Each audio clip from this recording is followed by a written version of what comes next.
እንደተፈራው ትራምፕ ተቆጥተዋል። የአሜሪካው ፕሬዝዳንት ለዩክሬኑ መሪ ለዜሌንስኪ ከባድ ማስጠንቀቂያ ሰጥተዋል። እየተሸነፍክ ነው፣ ተስማማና ምርጫህን አካሂድ ተብለዋል ዜሌንስኪ። የዩክሬን ጦር በበኩሉ በፖክሮቭስክ አለሁ ለማለት የዩክሬንን ሰንደቅ ዓላማ ለማሳየት መሞከሩ መነጋገሪያ ሆኗል። የሩሲያው ፕሬዝዳንት ቭላዲሚር ፑቲን ደግሞ አሳሳቢ መልእክት ልከዋል። ክሬምሊንም ፑቲን ሶቪየት ኅብረትን ሊመልሱ ነው በሚል ከጀርመን ለቀረበው ስሞታ መግለጫ ሰጥቷል። እንዲሁም የሩሲያ የደህንነት ቢሮ ያደረገው ምርመራ የዩክሬንን የጦር መሳሪያ ግዢ ቅሌት አጋልጧል። አውሮፓ የሚከፍልበት የጦር መሳሪያ ሽያጭ እንዴት የዜሌንስኪን ሰዎች ኪስ እያደለበ እንደሚገኝም ተመላክቷል። በተመሳሳይ ሩሲያ ያልተጠበቀ ዲፕሎማሲያዊ አጋርነት አግኝታለች። ጃፓን አውሮፓ በሩሲያ ላይ ያሴረውን ሴራ አልቀላቀልም ብላ ብራሰልስን ኩም አድርጋለች። በኔቶ ሀገራት መካከልም አለመግባባቱ ከፍ ብሏል። በሌላ በኩል ትራምፕ ያፈራረሙት የተኩስ አቁም ስምምነት ቀለሙ ሳይደርቅ ከባድ ጦርነት ተቀስቅሷል። የአሜሪካው የጦር ጀት ኤፍ-16ም ከባድ ድብደባ መፈጸሙ ታውቋል። የታይላንድና የካምቦዲያ ፍልሚያ የዓለምን ትኩረት ስቧል። ፒያሳ ኔትወርክን ስትከታተሉ ሁሉንም በጥልቀት ታገኛላችሁ። ፒያሳ ኔትወርክን ሰብስክራይብ፣ ላይክ እና ሼር በማድረግ የተአማኒ የፈጣንና የጥልቅ ዘገባዎች ቤተሰብ ሁኑ ስንል በአክብሮት ጋብዘናል። አሁን ወደ ጉዳዮቻችን አለፍን።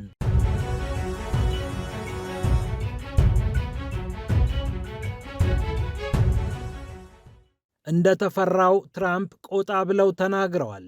ዜሌንስኪ ከአሜሪካ ጋር የተስማማንበት በተለይም ዶንባስን አሳልፈው ስለመስጠት የሚመለከት አንድም ነገር የለም፣ የገባነው ቃል ኪዳን የለም ባሉ ማግስት ትራምፕ ብቅ ብለው ዜሌንስኪ የላኩለትን የሰላም ሰነድ አርፎ ቢያነበው ይሻላል ብለዋል። መጀመሪያ ምክረ ሐሳቡን ማንበብ ይኖርበታል፣ እስካሁን አላነበበውም ብለዋል ትራምፕ ለመገናኛ ብዙሃን። ዜሌንስኪ ቀልቡን ሰብስቦ ለመስማማት መዘጋጀት ይኖርበታል፣ ምክንያቱም እየተሸነፈ ነው፣ በጦር ሜዳ እየቀናው አይደለም ሲሉ የአሜሪካው ፕሬዝዳንት ዶናልድ ትራምፕ ተናግረዋል። ዩክሬን ምርጫ ማካሄድ እንዳለባት በድጋሚ ያረጋገጡት የአሜሪካው ፕሬዝዳንት የዩክሬን ዜጎች ምርጫቸው መከበር አለበት ሲሉም ተናግረዋል። እንግዲህ ረጅም ጊዜ ሆኖታል። ለዩክሬን የሄደችበት መንገድ እየሰራላት አይደለም።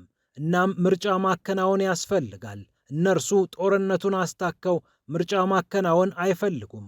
የዩክሬን ሕዝብ ግን ምርጫ ሊመርጥ የሚችልበት ዕድል ሊኖረው ይገባል ብዬ አስባለሁ። ምናልባት ዜሌንስኪ ራሱ ሊያሸንፍ ይችላል። በእርግጥ የሚያሸንፈውን ሰው አላውቅም። ለረጅም ጊዜ ምርጫ ማካሄድ አልቻሉም፣ ግን እንደምታውቁት ስለ ዴሞክራሲ ያወራሉ። እንደዚህ እየሆኑ ደግሞ ስለ ዴሞክራሲ ማውራት አይቻልም በማለት ትራምፕ መረራ አድርገው የዜሌንስኪን መንግሥት ክፉኛ ወቅጠውታል። የሩሲያው ፕሬዝዳንት ቭላዲሚር ፑቲን በበኩላቸው ሶቪየት ኅብረትን የመመለስ ሐሳብ የላቸውም አለ ክሬምሊን።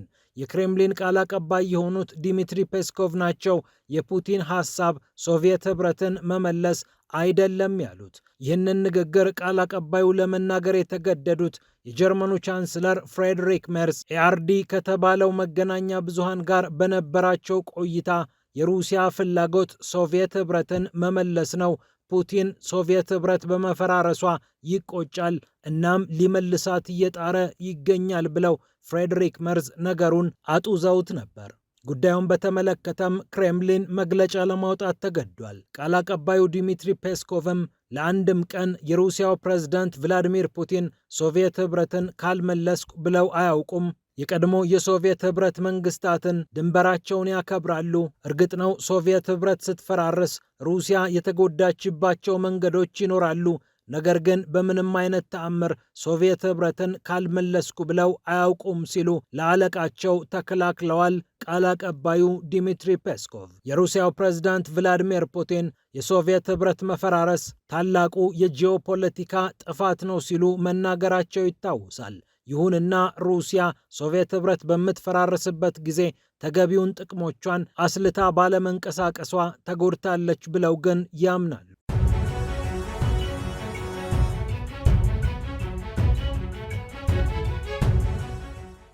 በተመሳሳይ የሩሲያ የደህንነት መስሪያ ቤት በዩክሬን የጦር መሳሪያ ሽያጭና ዝውውር ጉዳይ ያወጣው ሪፖርት መነጋገሪያ ሆኗል። የዩክሬን ከፍተኛ ባለስልጣናት ከአውሮፓ ግብር ከፋዮች የሚጋዝላቸውን ገንዘብ የጦር መሳሪያ ለመግዛት የሚጠቀሙበት መንገድ መነጋገሪያም ሆኗል።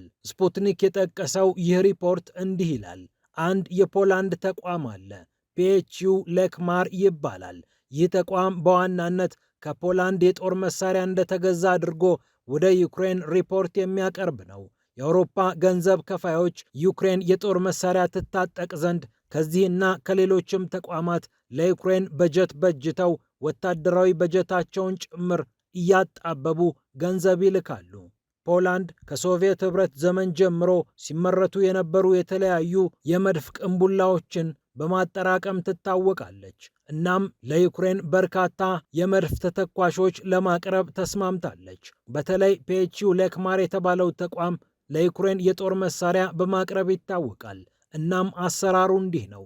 ከምስራቅ አውሮፓም ከአፍሪካም የሰበሰቡትን የመድፍ ተተኳሽ በዚህ ተቋም አማካኝነት ወደ ዩክሬን መልሶ እንዲመጣ ያደርጋሉ። ነገር ግን የመጀመሪያው ግዢ እጅግ ርካሽ ሲሆን 5 እና 10 እጥፍ ተባዝቶ በዚህ ተቋም አማካኝነት ዩክሬን ከፍተኛ ገንዘብ ለመድፍ ተተኳሹ እንዳወጣች ተደርጎ ሪፖርት ይቀርብለታል ለብራሰልስ። እንዲህ አይነት መንገድን በመጠቀም የዜሌንስኪ ሰዎች ከብረዋል ነው የሚለው የስፑትኒክ ዘገባ። በዚህ ጉዳይ ላይ ስማቸው የተነሱት አንድሪ ያርማክ እንዲሁም ቲሙር ሚንዲች ናቸው። የዜሌንስኪ የቅርብ ሰዎች የሆኑት እነዚህ ሰዎች በባለ ሀብትነትም በባለስልጣናትነትም ስማቸው ይነሳል። አንድሪ ያርማክ በቅርቡ ከስልጣናቸው የለቀቁ የዜሌንስኪ ቤተ መንግስት ጽህፈት ቤት ኃላፊ ነበሩ። እንዲሁም ቲሙር ሚንዲች ባለሀብት የሆኑ በሙስና ቅሌት ተጠርጥረው ከሀገር የሸሹ ሰው ናቸው። በእንዲህ አይነት መንገድ የዜሌንስኪ ሰዎች ከፍተኛ የሆነ ምዝበራ ውስጥ ገብተዋል ይላል የሩሲያ የደህንነት ሪፖርት።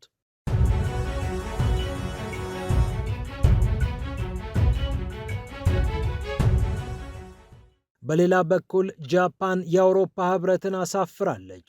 ብራሰልስ በሩሲያ ላይ ያሴረውን ሴራ ጃፓን አልቀበልም ነው ያለችው። ለጃፓን ቀርቦላት የነበረው ጥያቄ በጃፓን ታግዶ የሚገኘው የሩሲያ ገንዘብ እንዳይንቀሳቀስ ከተደረገ ሰነባብቷል።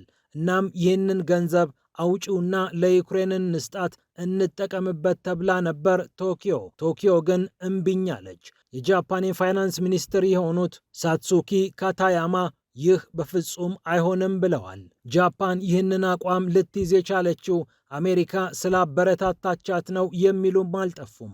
አሜሪካ የታገደውን የሩሲያ ገንዘብ በአጭር ጊዜ ውስጥ ለዩክሬን የመስጠት ፍላጎት የላትም። እንደውም ከሩሲያ ጋር የመደራደሪያ ነጥብ በማድረግ የሩሲያን ልብ ለማማለል እየተጠቀመችበት ትገኛለች።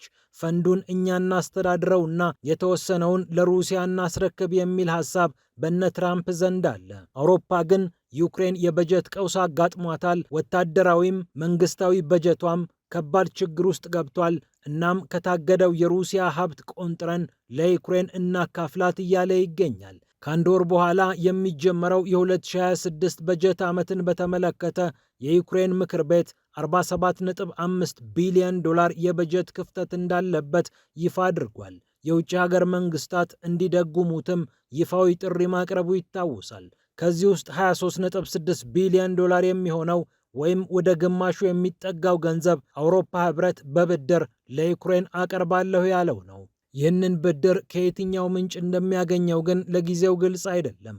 በአንድ በኩል ከአውሮፓ ህብረት ከራሱ በጀት ይመደባል ሲባል፣ በሌላ በኩል በ100 ቢሊዮን ዩሮ ሆኖ የተቀመጠው የሩሲያ ሀብት ይቆነጠርና ለዩክሬን ይሰጣል እየተባለም ይገኛል። ይህንን ሐሳብ ግን የአውሮፓ ህብረት መቀመጫ የሆነችው ብራሰልስ ራሷ ተቃውሟለች። ቤልጂየም የህግ ጥያቄ ያስነሳብናል ብላ ጥያቄውን ውድቅ ማድረጓ የሚታወስ ነው። ፈረንሳይም በሀገሯ የሚገኘውን የሩሲያን ሀብት መንካት አልፈለገችም። አሜሪካም ተዉ አረጋጉት እያለች ትገኛለች።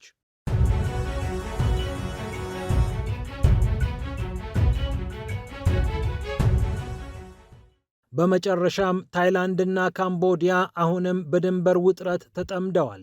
ሁለቱ ሀገራት እየተታኮሱ ሲሆን የታይላንድ ጦር F-16 የጦር ጀቱን አስነስቶ ድብደባ መፈጸሙን ከካምቦዲያ አካባቢ እየወጡ ያሉ መረጃዎች ይጠቁማሉ። የካምቦዲያው ጋዜጣ ካይመር ታይምስ እንደዘገበው ታይላንድ አሜሪካ ሰራሹን F-16 የጦር ጀት አንስታ ሳምሮንግ የተባለችውን ኦዳርሜንኪ በተባለች ግዛት የምትገኘውን ከተማ ደብድባለች። በዚህም የተለያዩ ሕንፃዎች ላይ ጉዳት ደርሷል። ታይላንድና ካምቦዲያ የድንበር ግጭት ውስጥ መግባት የጀመሩት ከ2008 እንደ አውሮፓውያን አቆጣጠር ጀምሮ ነው። ታይላንድ በ11ኛው መቶ ክፍለ ዘመን የተሰራ አንድ ቅርስ በሀገሬ የተካተተ ነው ብላ በካርታ ባሰፈረችበት ሰዓት ነው ከካምቦዲያ ጋር ውጥረት ውስጥ የገባችው። ከ100 ዓመት በላይ ውዝግብ ውስጥ ቢቆዩም ከ2008 በኋላ ነበር እሳት መወራወር የጀመሩት። ባለፈው ግንቦትና ሐምሌም የድንበር ግጭት የተቀሰቀሰ ሲሆን የአሜሪካው ፕሬዝዳንት ዶናልድ ትራምፕ አሸማግዬ የተኩስ አቁም ስምምነት እንዲደረግ አድርጌያለሁ ብለው መናገራቸውም ይታወሳል። ሆኖም ፊርማው ብዙም ሳይደርቅ ሁለቱ ሀገራት ግጭት ውስጥ መግባታቸው ተሰምቷል። በመቶ ሺዎች የሚቆጠሩ ዜጎችም ከታይላንድና ከካምቦዲያ ከድንበር ራቅ ብለው እንደተሰደዱ ታውቋል። ፒያሳ ኔትወርክን ስትከታተሉ ስለቆያችሁ ክብረት ይስጥልን ብለናል። ፒያሳ ኔትወርክን ሰብስክራይብ፣ ላይክ እና ሼር በማድረግ የተአማኒ የፈጣንና የጥልቅ ዘገባዎች ቤተሰቡን ስንል በአክብሮት ጋብዘናል። ሰላም ለዓለማችን።